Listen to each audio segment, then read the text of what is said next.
Welcome back to my channel. This is Khushbu, and in this video we'll discuss the Hindu Weekly Current Affairs dated 11th December to 17th December 2022. So let's begin. The first news is about Cyclone Mendius. ये cyclone bay of Bengal region में आया है, तो India की mainly Tamil Nadu, Orissa ये states को affect किया है। इस न्यूज़ में हम मेनली साइक्लोन के बारे में डिस्कस करेंगे। इस न्यूज़ में आपको दो चीज़ों का ध्यान रखना है। एक तो ये कि कौन से साइक्लोन की बात हो रही है, मेंडियस की, और ये कौन से रीजन में आया, बे ऑफ बंगाल में। सेकेंडली कौन कौन सी स्टेट्स को इफेक्ट किया इसने इंडिया की। मेनली इसने तमिलनाडु को अफेक्ट किया है, लेकिन इसके साथ साथ उड़ीसा, जो भी ईस्टर्न कोस्ट में स्टेट्स हैं उन पे भी थोड़ा थोड़ा इफेक्ट इसका हुआ है। तो अब बात करते हैं साइक्लोन्स के बारे में कि साइक्लोन्स है क्या। साइक्लोन्स की अगर हम बात करें तो साइक्लोन्स होते हैं एरिया ऑफ लो प्रेशर। जो विंड्स होती हैं लो प्रेशर पे वो हमेशा कंसंट्रेट करती हैं, वो एक जगह पे इकट्ठी होती हैं। तो वो जब इतनी तेज स्पीड वाली विंड्स एक जगह पे इकट्ठी होती हैं वो बहुत सारी डिस्ट्रैक्शंस करती हैं। अगर हम विंड्स की, एयर की डायरेक्शन की बात करें तो जो भूमध्य रेखा है, इक्वेटर है, उसके उत्तर में जो नदर्न हेमिस्फीयर है वहां पे एयर की डायरेक्शन होती है एंटी क्लॉकवाइज, और जो सदर्न हेमिस्फीयर है इक्वेटर के साउथ में एयर की डायरेक्शन रहती है क्लॉकवाइज। तो आपने इस डायरेक्शन को ध्यान में रखना है। डायरेक्टली एग्जाम में पूछ लिया जाता है कि जो एयर की डायरेक्शन है नदर्न हेमिस्फीयर में एंटी क्लॉकवाइज है और सदर्न हेमिस्फीयर में क्लॉकवाइज है।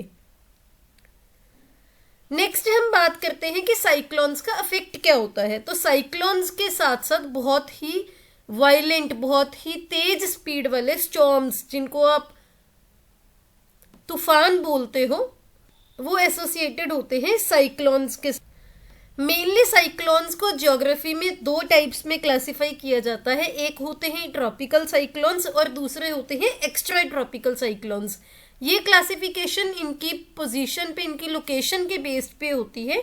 ट्रॉपिकल साइक्लोन्स मींस जो ट्रॉपिक्स के एरिया में होती है, और जो एक्स्ट्रा ट्रॉपिकल साइक्लोन्स होते हैं वो टेम्परेट रीजन्स में होते हैं। जो मिडल लैटिट्यूड साइक्लोन्स होते हैं इनको आप फ्रंटल साइक्लोन्स भी बोल सकते हो, वेव साइक्लोन्स भी बोल सकते हो। तो आपको ये मेनली दोनों इनकी क्लासिफिकेशन ध्यान में रखनी है। ट्रॉपिकल साइक्लोन्स कहाँ पे आते हैं, ट्रॉपिक्स में। एक्स्ट्रा ट्रॉपिकल होते हैं टेम्परेट रीजन में। ये बहुत ही ब्रीफ में मैंने एक्सप्लेन किया है क्योंकि न्यूज़ आई थी, तो यहाँ पे आपको ब्रीफ में ये चीज़ पता होनी चाहिए। वैसे ज्योग्राफी में आपने इसको डिटेल में पढ़ा भी होगा। नेक्स्ट बात करते हैं, अभी रिसेंटली हिमाचल प्रदेश एंड गुजरात में इलेक्शंस कंडक्ट हुए थे। तो वहाँ पे कौन कौन सी पार्टीज की गवर्नमेंट बनी है, कौन से नए चीफ मिनिस्टर इलेक्ट हुए हैं। हिमाचल प्रदेश में कांग्रेस की गवर्नमेंट आई है और उनके चीफ मिनिस्टर बने हैं सुखविंदर सिंह सुक्खू जी। एंड गुजरात की अगर बात करें वहाँ पे बीजेपी की गवर्नमेंट बनी है और वहाँ के चीफ मिनिस्टर बने भूपेंद्र पटेल जी। नेक्स्ट बात करते हैं नीरज चोपड़ा, जो कि इंडिया के जेवलिन थ्रोअर हैं। उन्होंने उसेन बोल्ट को डिस्प्लेस किया है ग्लोबल इंटरेस्ट चार्ट में। क्या है ये, इसका क्या मतलब है। जो उसेन बोल्ट हैं ये हमेशा टॉप पे रहते थे मोस्ट रिटन अबाउट एथलीट्स के बारे में। दैट मीन्स कौन सा ऐसा एथलीट है जिसके बारे में सबसे ज़्यादा आर्टिकल्स पब्लिश हुए हैं।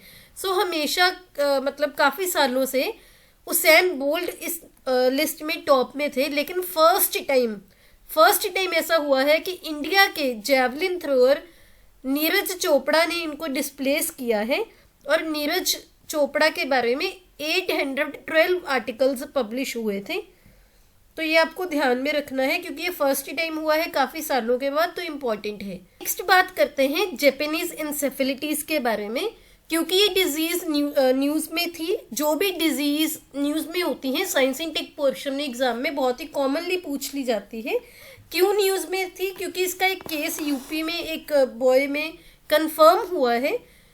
तो सबसे पहले तो हम देखते हैं कि इसका कॉज क्या है। जो जापानीज इंसेफेलिटीज है ये एक वायरल डिजीज है जो कि होती है फ्लैवी वायरस नाम के वायरस से। जो कि ब्रेन के अराउंड जो मेम्ब्रेन्स होती हैं, हमारे दिमाग के आसपास जो मेम्ब्रेन्स होती हैं, उनको अफेक्ट करती हैं। जैपनीज इंसेफेलिटिस वायरस है जो, वो इंडिया में अक्यूट इंसेफेलिटिस सिंड्रोम का भी मेजर कॉज माना जाता है। ये जो डिजीज है ये ह्यूमंस इन्फेक्टेड मॉस्किटो की बाइट के थ्रू स्प्रेड होता है, ट्रांसमिट होता है। ये जो मॉस्किटोज हैं ये क्यूलिक्स स्पीशीज के हैं। ये चीज आपको स्पेशली ध्यान रखनी है कि ये जो मॉस्किटो है ये क्यूलिक्स स्पीशीज के हैं, क्योंकि जैसे डेंगू है, जीका है, ये भी सभी मॉस्किटो की बाइट से ही ट्रांसमिट होते हैं। तो वो अलग फैमिली से बिलोंग करते हैं, ये अलग फैमिली से बिलोंग करते हैं। इस चीज का आपको स्पेशली ध्यान रखना है। इसके बाद जो ये मॉस्किटोज होते हैं ये मेनली राइस फील्ड्स में, जो चावल के खेत हैं वहां पे ब्रीड करते हैं, क्योंकि वहां पे जो पानी है खड़ा रहता है। और जो लार्ज वाटर बॉडीज होती हैं जिनमें एक्वेटिक वेजिटेशन बहुत ज्यादा होती है, वहां पे भी ये मॉस्किटोज ब्रीड करते हैं। इसके साथ साथ जो माइग्रेटरी बर्ड्स होते हैं, माइग्रेटरी बर्ड्स मतलब जो कहीं और से इंडिया में माइग्रेट करते हैं, उनमें भी ये वायरस पाया जाता है। इसके साथ साथ पिग्स में भी ये वायरस पाया जाता है, जो कि जैपनीज एन्सेफेलिटिस के ट्रांसमिशन में काफी इंपॉर्टेंट रोल प्ले करता है। सो ये कुछ इंपॉर्टेंट फैक्ट्स से आपको ध्यान में रखने हैं, काफी इंपॉर्टेंट है एग्जाम पॉइंट ऑफ व्यू से। नेक्स्ट है Texprocil to brand cotton using Kasturi label from the season. सो क्या टेक्सप्रोसिल क्या है? Cotton textiles export promotion council, इसने डिसाइड किया है कि जो भी इंडिया की कॉटन होगी उसको ब्रांड दिया जाएगा, ब्रांड नेम दिया जाएगा, लेबलिंग की जाएगी कस्तूरी नाम के अंडर। सो जो टेक्सप्रोसिल है और कॉटन कॉरपोरेशन ऑफ इंडिया है, इन दोनों ने मिलकर मेमोरेंडम ऑफ अंडरस्टैंडिंग एक साइन किया है, जिसके बाद जो कंज्यूमर्स होंगे उनको कंप्लीट ट्रेसेबिलिटी डिटेल्स का मतलब जिनको आप ट्रेस कर सकते हो, वो उनको मिलेगी ब्लॉकचेन बेस्ड सॉफ्टवेयर प्लेटफॉर्म के थ्रू। इसके बाद फार्मर्स हैं, जो किसान हैं, ट्रेडर्स जो ट्रेड करते हैं, बिजनेसमैन हैं, जो स्पिनर्स हैं, ये भी अप्लाई कर सकते हैं कॉटन टेस्ट करवाने के लिए, कस्तूरी ब्रांडिंग के लिए।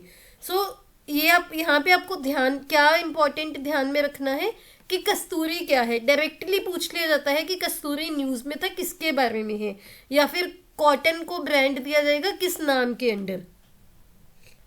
नेक्स्ट है सीबीएसई ने डिसाइड किया है कि अब से जो 10th के और 12th के बोर्ड एग्जाम्स हैं उनमें कॉम्पिटेंसी बेस्ड क्वेश्चंस भी इंक्लूड किए जाएंगे। ये डिसीजन इसलिए लिया गया है क्योंकि नेशनल एजुकेशन पॉलिसी में इसके बारे में बात की गई थी।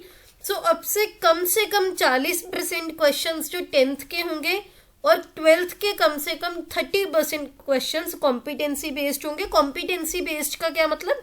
इसमें ऑब्जेक्टिव टाइप क्वेश्चंस होंगे, जो असर्शन रीजनिंग टाइप क्वेश्चंस होंगे, ऐसे क्वेश्चंस होंगे जो फॉर्मेट मेनली कॉम्पिटिशन एग्जाम्स में, कॉम्पिटिटिव एग्जाम्स में पूछा जाता है। सो यहाँ पे इंपॉर्टेंट क्या है कि किस बोर्ड ने ऐसा डिसीजन लिया है। सिंपल ऑप्शंस दे दी जाएंगे, सीबीएसई, आईसीएसई, स्टेट बोर्ड, कुछ भी, तो आपको ध्यान में रखना है सीबीएसई ने डिसीजन लिया है। नेक्स्ट है honourable prime minister of India Narendra Modi ji ने श्री औरोबिंदो जी को उनकी 150th बर्थ एनिवर्सरी पे ट्रिब्यूट पे किया। सो इस स्लाइड में हम श्री औरोबिंदो जी के बारे में कुछ इंपॉर्टेंट फैक्ट्स डिस्कस करेंगे, क्योंकि आप हिस्ट्री के बुक्स में भी इनके बारे में पढ़ते हो, क्वेश्चंस आते हैं एग्जाम्स में। सो जो औरोबिंदो घोष जी थे, ये एक योगी भी थे, फिलोसफर थे, पोएट थे और इंडियन नेशनलिस्ट थे, जिन्होंने इंडिया की फ्रीडम स्ट्रगल में, आज़ादी की लड़ाई में काफ़ी पार्टिसिपेट किया है। इन्होंने 1902 से लेकर 1910 तक इंडियन फ्रीडम स्ट्रगल में काफ़ी एक्टिवली पार्टिसिपेट किया।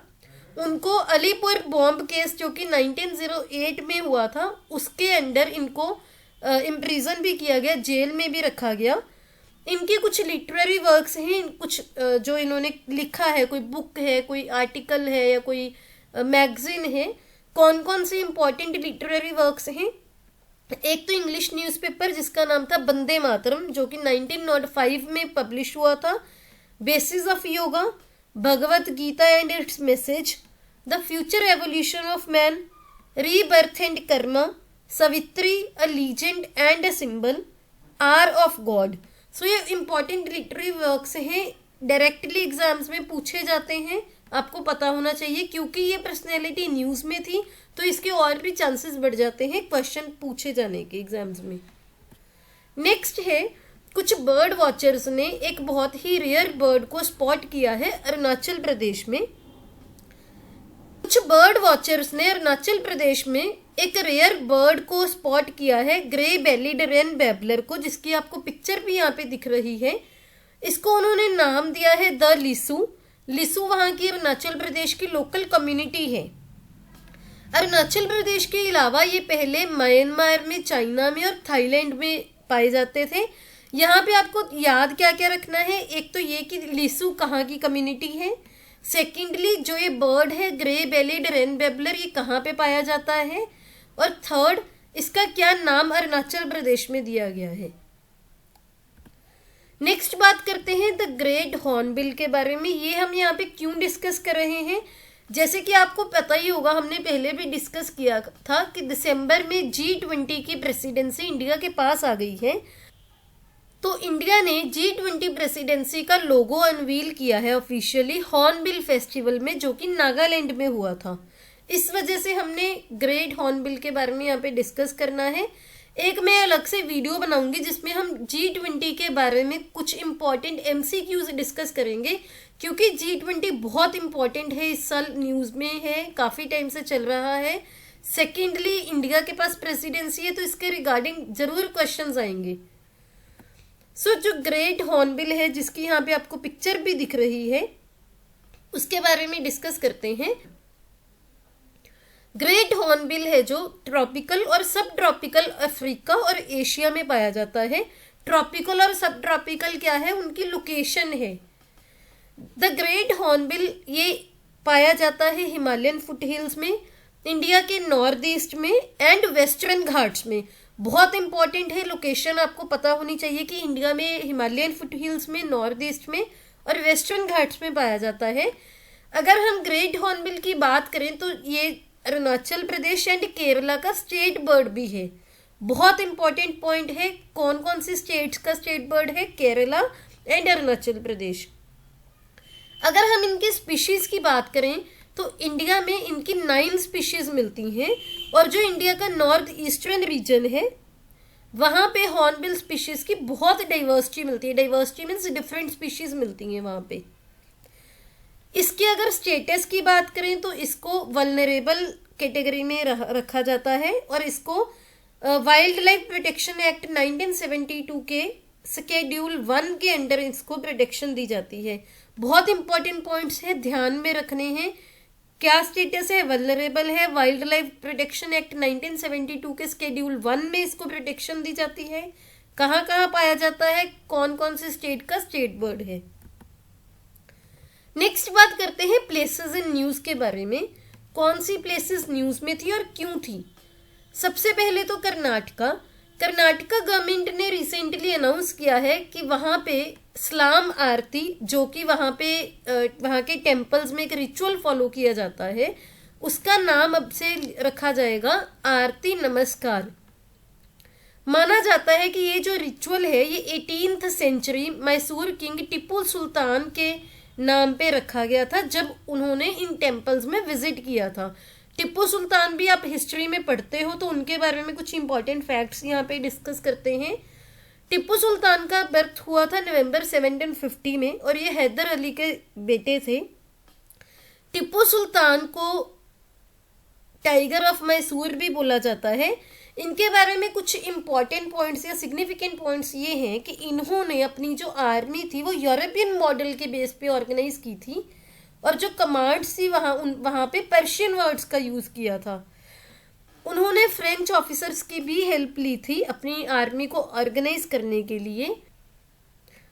इसके साथ साथ वो साइंस एंड टेक्नोलॉजी को भी काफ़ी एक्टिवली फॉलो करते थे, और उनको Pioneer of a rocket technology in India का क्रेडिट दिया जाता है। उन्होंने एक मिलिट्री मैनुअल लिखा था जिसका नाम है फाथुल मुजाहिदीन, जिसके बारे में रॉकेट्स के ऑपरेशन के बारे में एक्सप्लेन किया गया है। टिप्पू सुल्तान डेमोक्रेसी को बहुत पसंद करते थे और बहुत ही अच्छे डिप्लोमेट थे। जिन्होंने फ्रेंच सोल्जर्स को अपनी सपोर्ट दी थी श्रीरंगापट्टनम में, और वहां पे जैकोबिन क्लब सेटअप किया था 1797 में। तो आपको पता होना चाहिए कि जैकोबिन क्लब है जो, उसमें सेटअप करने में किसने हेल्प की थी इंडिया के, टिप्पू सुल्तान में। और कब हुआ था, 1797 में। टिप्पू सुल्तान खुद भी जैकोबिन क्लब के मेंबर थे और उन्होंने खुद को सिटीजन टिप्पू का नाम दिया था। इसके साथ साथ जो सबसे इम्पोर्टेंट पॉइंट ये है कि श्रीरंगापट्टम में उन्होंने ट्री ऑफ लिबर्टी को भी प्लांट किया था। बहुत इंपॉर्टेंट पॉइंट्स हैं, इनकी बैटल्स वगैरह वो डिटेल में आप हिस्ट्री में पढ़ते हो, वो भी इम्पॉर्टेंट रहती हैं। तो इनके बारे में यहाँ पे हमने ब्रीफ में डिस्कस किया है क्योंकि ये न्यूज़ में था। नेक्स्ट है केरला। ये क्यों न्यूज़ में था, क्योंकि केरला का फॉरेस्ट डिपार्टमेंट ने वनिकारा लॉन्च किया है। वनिकारा मतलब अफॉरेस्टेशन। इस प्रोजेक्ट के अंदर वो जो इन्वेजिव स्पीशीज हैं जिनके बारे में हमने प्रीवियस वीक्स में भी डिस्कस किया था, उनको वो निकालेंगे, खत्म कर देंगे। स्पेशली सीना स्पेक्टेबिलिस जो कि काफी टाइम से न्यूज में चल रहा है। इसके साथ साथ वो नेचुरल फॉरेस्ट को रिस्टोर करेंगे। अगर हम इस प्रोजेक्ट की बात करें तो अभी के लिए वायनाड वाइल्ड लाइफ सेंचुरी में हो रहा है। तो आपको ध्यान में रखना है कि वायनाड वाइल्ड लाइफ सेंचुरी कहाँ पे है, केरला में। इस प्रोजेक्ट के अंडर सैपलिंग्स प्लांट किए जाएंगे, मतलब छोटे छोटे पौधे। और इसके साथ साथ जो अथॉरिटीज हैं वो ये भी इंश्योर करेंगी कि जो भी वहाँ पे प्लांट्स लगाए जाएंगे उनकी प्रोटेक्शन को भी नेक्स्ट 5 ईयर्स के लिए ध्यान में रखा जाएगा। रेन वाटर हार्वेस्टिंग भी की जाएगी ताकि वहाँ पे जो प्लांट्स लगाए जाएंगे उनको पानी की कमी ना हो। नेक्स्ट है उत्तराखंड। ये क्यों न्यूज़ में था, क्योंकि उत्तराखंड ने अपनी इंडिजीनियसली जो वहाँ पे ब्रीड मिलती है काऊ की, बद्री काऊ, उसकी प्रोडक्टिविटी को इंक्रीज करने जेनेटिक एनहांसमेंट के लिए प्लान कर रहे हैं। जेनेटिक एनहांसमेंट मतलब उनके जीन्स पे काम करेंगे वो बद्री काऊ के। बद्री काऊ के बारे में आपको ये ध्यान में रखना है कि ये हिमालयस के मेडिसिनल हर्ब्स पे ग्रेज करती है। मेडिसिनल हर्ब्स मतलब जो भी हर्ब्स मेडिकल पर्पस के लिए इम्पोर्टेंट हैं। नेक्स्ट है बेल्जियम। काफी इम्पोर्टेंट है कि बेल्जियम ने डिसाइड किया है प्राइवेट जेट्स पे और जो पुराने प्लेन हो गए हैं उन पे टैक्स लगाएगा बेल्जियम, सो दैट वो पोल्यूशन को कंट्रोल कर सके। नेक्स्ट है उत्तर प्रदेश। ये इसलिए न्यूज में था क्योंकि रिसेंटली राज्यसभा ने constitution scheduled caste and scheduled tribes order second amendment bill pass किया है, जिसके अंडर उन्होंने गोंड कम्युनिटी को शेड्यूल कास्ट लिस्ट से शेड्यूल ट्राइब लिस्ट में मूव करने का डिसीजन लिया है। ये उत्तर प्रदेश के कुशीनगर, संत कबीर नगर, चंदौली ऐसे डिस्ट्रिक्ट्स में अब से गोंड कम्युनिटी को एसटी कैटेगरी में इंक्लूड किया जाएगा। नेक्स्ट है केरला। ये काफी इंपॉर्टेंट पॉइंट है कि वहां का एक सीड फार्म इंडिया का फर्स्ट कार्बन न्यूट्रल फार्म बना है और वो कहाँ पे है, केरला में। Next some miscellaneous news. So Japan का first ever lunar mission launch हुआ है with the help of a private company जिसका नाम है स्पेसएक्स। ध्यान में रखना है कि किस कंट्री ने अपना recently first lunar mission launch किया है और किस कंपनी के साथ में मिलके ये किया है।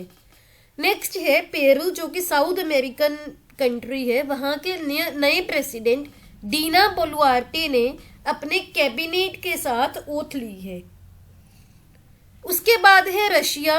इंडिया के टॉप ऑयल सप्लायर की पोजीशन पे अभी भी कांस्टेंट है और ये सेकंड मंथ है। पिछले मंथ की करंट अफेयर्स में भी हमने डिस्कस किया था।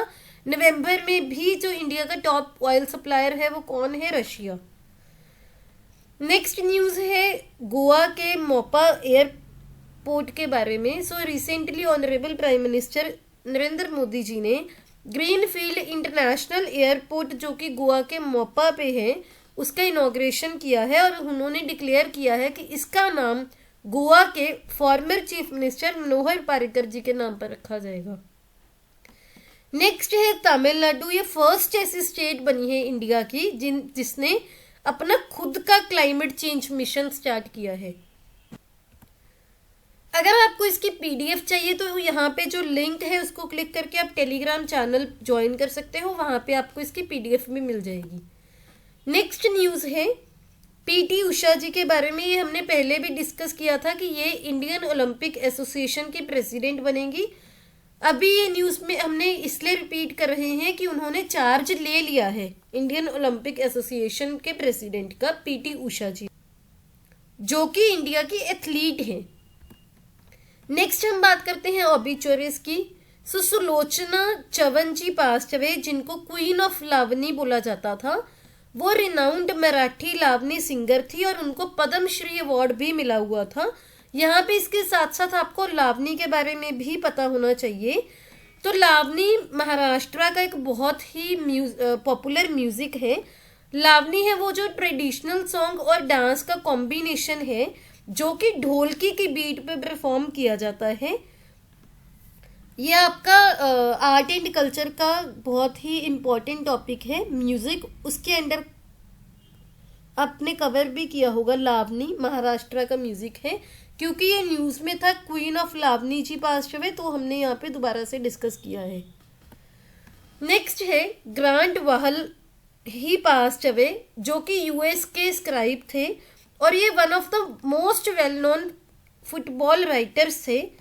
ये जब इनकी डेथ हुई है, ये अर्जेंटीना और नीदरलैंड के फुटबॉल मैच को कवर कर रहे थे, तो आपको पता होना चाहिए, न्यूज़ में था। और इसके साथ साथ आपको पता ही होगा कि फीफा वर्ल्ड कप अभी कतर में हो रहा है। नेक्स्ट है former national sprint champion, Olympian and Asian games medalist Kenneth Powell ही पास अवे, जिनको पॉपुलरली जेंटलमैन स्प्रिंटर के नाम से भी जाना जाता था। नेक्स्ट है कुछ इंपॉर्टेंट डेज इस वीक के। सो दिसंबर 14 को वर्ल्ड मंकी डे सेलिब्रेट किया जाता है। ये डे सेलिब्रेट किया जाता है to celebrate the monkeys including other non human primates जैसे कि एप्स, लिमूर्स एटसेट्रा। 14 दिसंबर को ही national energy conservation day celebrate किया जाता है। इसमें एनर्जी और उसकी कंजर्वेशन की नीड को के बारे में अवेयर किया जाता है।